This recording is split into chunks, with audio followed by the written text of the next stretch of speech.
warahmatullahi wabarakatuh. Selamat berjumpa lagi dengan saya Imam Fauji, penyuluh hukum Sekretariat Daerah Kabupaten Subang. Dalam video kali ini, saya akan coba membahas fenomena sosial yang berdampak hukum yang terjadi di masyarakat, yaitu mengenai pernikahan yang tidak dicatatkan, dan yang kedua mengenai anak yang lahir di luar kawin. Sebenarnya permasalahan ini banyak terjadi ya di masyarakat, bukan hanya di Kabupaten Subang saja. Banyak yang tidak mau mencatatkan perkawinannya karena banyak alasan, misalnya karena ekonomi, karena alasan misalnya dia sebagai poligami, atau karena memang tidak mau diketahui, ya itu yang jadi masalah ya.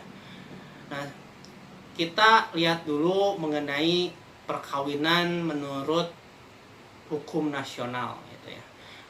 Dari Undang-Undang Nomor 1 Tahun 1974 yang telah dirubah dengan Undang-Undang Nomor 16 2019, bahwa perkawinan itu dapat dianggap sah jika memenuhi dua unsur. Pertama, dilaksanakan menurut agama dan kepercayaannya, dan yang kedua didaftarkan. Jadi pernikahan itu harus sah dulu secara ketentuan agama, memenuhi syarat dan rukun nikah. Itu kalau dalam hukum Islam ya. Jadi jika tidak memenuhi unsur itu dianggap tidak sah. Ya. Misalnya walinya salah misalnya ya. Banyak yang kejadian seperti itu ya. Ya, cacat akhirnya. Ya, tidak sah gitu. Yang kedua harus didaftarkan. Yang terjadi di masyarakat adalah yaitu tidak mau mencatatkan, sehingga secara hukum nasional dianggap pernikahannya itu tidak sah. Karena istilah siri ini adalah istilah sosial gitu ya. Istilah sosial yang sebenarnya ada perluasan makna. Jadi siri itu harusnya kan sesuai juga dengan syarat dan ketentuan agama, tapi banyak yang istilahnya pengakuan sendiri menikah tapi tidak sah secara agama, yaitu bukan pernikahan ya, tidak sah itu ya. Nah, dampaknya itu apa sih secara hukum? Pertama, yang paling terbesar itu sebenarnya bagi pihak perempuan dan anak yang dilahirkan. Jadi bagi pihak perempuan atau pihak si istri ini, permasalahannya misalnya ketika akan melakukan gugatan cerai. Nah, ini akan kesulitan karena dia hanya dapat menunggu talak, karena tidak dicatatkan, ya, tidak bisa menggugat. Jadi misalnya terjadi KDRT atau terjadi apa, dia ingin menggugat tapi suaminya tidak mau menceraikan, ya, akan kesulitan gitu ya, karena si suaminya tidak mau menceraikan. Lalu hak lain misalnya karena tidak didaftarkan, sehingga ketika suaminya sebagai karyawan atau bahkan sebagai PNS misalnya, si istri ini tidak bisa mendapatkan tunjangan-tunjangan yang seharusnya didapat dari istri yang sah gitu ya. Lalu ketika misalnya si suaminya pensiun, ya tidak bisa melanjutkan uang pensiunnya gitu ya, tidak bisa mendapatkan haknya. Nah, ini kan akan menjadi kesulitan. Lalu permasalahan hukum yang lain, nah ini kepada anak. Anak ini akan sangat dirugikan dengan tindakan pernikahan yang tidak didaftarkan. Apalagi sudah tidak didaftarkan, secara hukum pun, secara agama pun itu tidak sah, akan sangat dirugikan. Karena meskipun ada putusan MK ya, yang merubah pasal 43. Jadi pasal 43 di Undang-Undang Nomor 1 Tahun 1974, di situ tentang hak keperdataan si anak hanya kepada ibu kandung dan orang tua ibu kandung. Lalu ketika ada putusan MK hasil judicial review yang waktu itu sangat heboh ya, masih sabuhtar, itu pasal 43 atas dari putusan MK nomor 46 tersebut harus dimaknai bahwa hak keperdataan itu bukan hanya kepada si ibu kandung dan keluarganya, tapi juga kepada bapak biologisnya selama menurut ilmu pengetahuan dan teknologi dapat dibuktikan. Jadi misalnya dengan tes DNA harus dibuktikan dulu, nah baru bisa diakui gitu.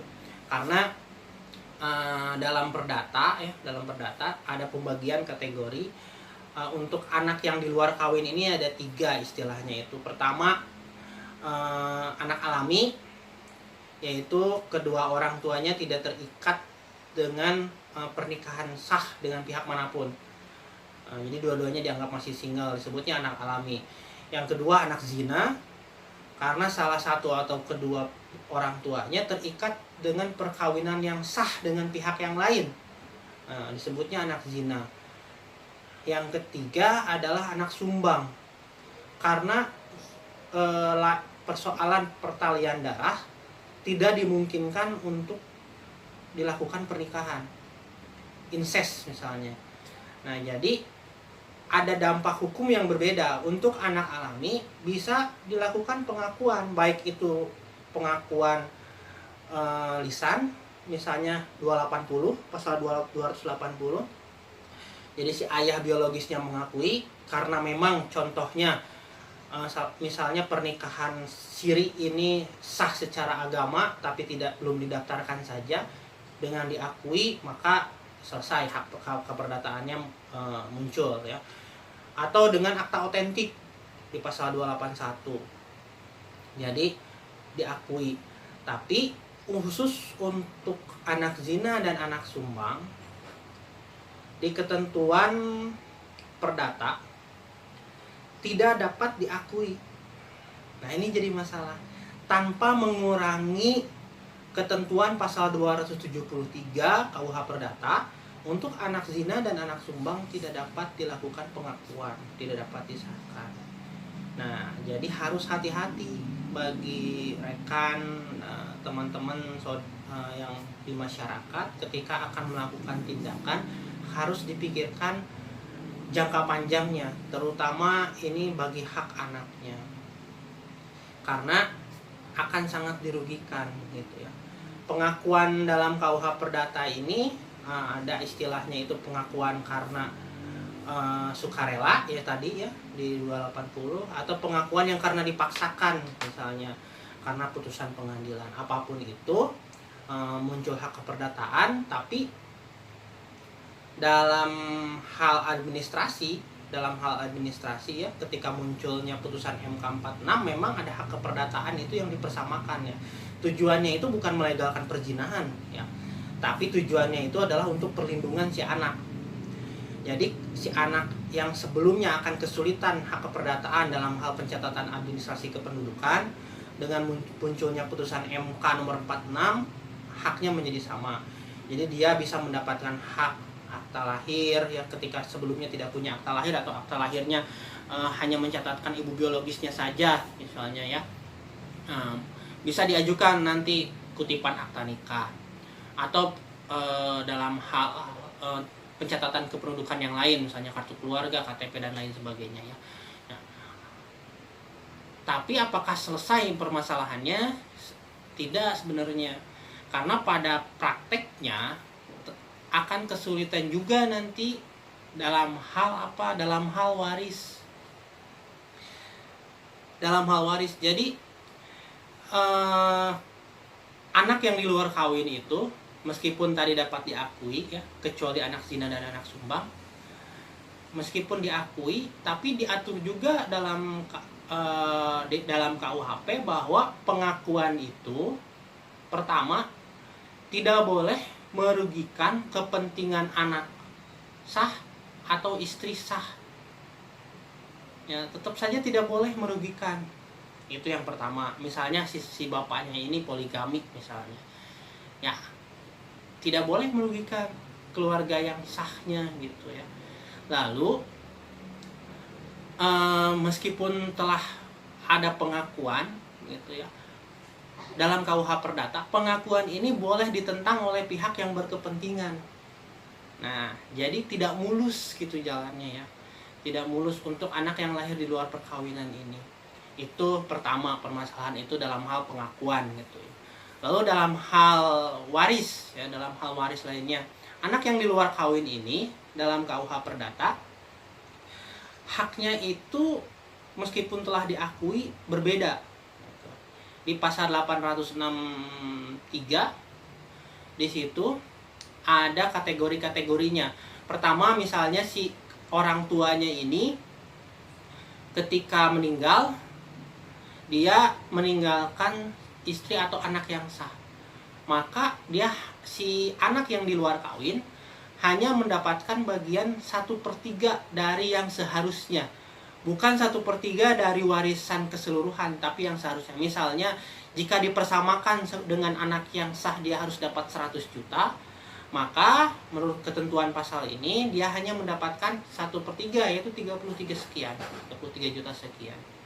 Lalu kategori selanjutnya, jika si orang tua dari anak ini tidak meninggalkan keturunan yang sah atau istri yang sah, tapi ada orang tua, ada orang tua garis ke atas gitu ya, orang tua kandung, maka bagiannya 1/2 dari yang seharusnya dia terima. Lalu yang ketiga, jika misalnya tidak ada orang tua, tidak ada istri atau anak yang sah, tapi punya kerabat garis golongan sampai golongan keempat, itu dapat bagian 3/4 dari yang seharusnya. Dan yang terakhir, jika tidak ada ahli waris sah lainnya sampai golongan keempat, maka dia dapat seluruh warisannya.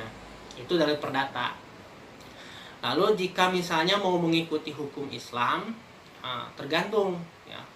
Nah, dalam kompilasi hukum Islam itu, jika memang sah secara agama tapi belum dicatatkan, jadi telah diakui oleh si bapaknya sebagai anaknya dan sebagai anak biologis gitu ya, dan tidak ada gugatan perdata, maka bisa mengikuti ketentuan waris, boleh-boleh saja jika tidak ada gugatan ya. Ini catatannya itu. Tapi jika dianggap secara hukum agama pun tidak sah, ini tidak dapat warisan sama sekali, kecuali jika berkenan orang tuanya meninggalkan wasiat wajibah ya, istilahnya itu. Itu pun istilah wasiat itu kan tidak bisa lebih dari 1/3 dan tidak boleh lebih besar dari nominal terkecil ahli waris yang sah. Nah, tetap saja tidak boleh, bagiannya itu tidak boleh lebih besar dari nominal dari ahli waris yang mendapatkan bagian paling kecil. Nah, ini akan dirugikan di sini. Jadi harus dipikirkan matang-matang ya, karena dampaknya sangat besar bagi anak ini, nanti akan sangat-sangat dirugikan gitu ya. Jadi semoga dengan ada informasi ini akan dipikirkan kembali ketika akan melakukan hubungan perkawinan gitu ya. Diupayakan untuk dilakukan pencatatan, karena pencatatan ini sekarang kan sebenarnya mudah asal ada kemauan. Jika misalnya tidak mampu, ada bantuan bisa gratis. Jika bayar pun tidak terlalu besar gitu. Yang penting mau dicatatkan dan mau diakui pernikahannya itu. Jangan sampai nanti akan menjadi masalah di kemudian hari. Dipikirkan untuk hak nanti, terutama buah hatinya, anaknya, karena anak ini harus dilindungi gitu, bukan hanya hak ekonominya tapi juga hak hukumnya. Jadi seperti itu. Sekian saja informasi yang bisa saya berikan. Mudah-mudahan informasi ini bermanfaat bagi rekan-rekan sekalian. Sampai jumpa lagi di video selanjutnya. Kita akan coba membahas permasalahan-permasalahan sosial yang berdampak hukum lainnya. Terima kasih atas perhatiannya. Wassalamualaikum warahmatullahi wabarakatuh.